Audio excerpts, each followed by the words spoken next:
everyone! So guys, for now, punta po tayong palengke kasi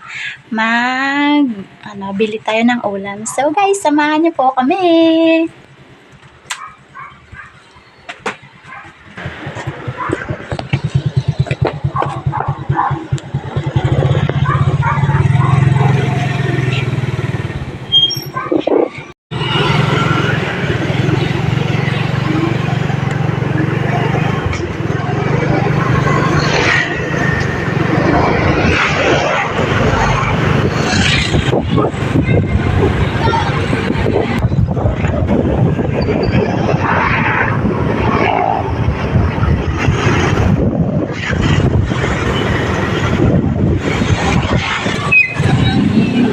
Ayan, nandito na po tayo sa palengke.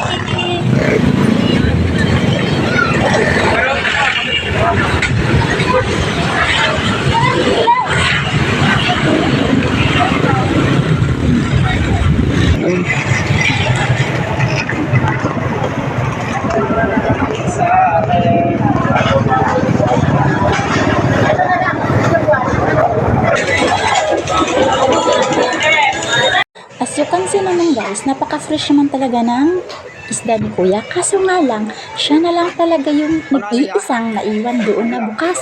Kaya yan, tingnan nyo guys. Diba? Kung nagkataon, wala kaming ulam ngayon. Charism!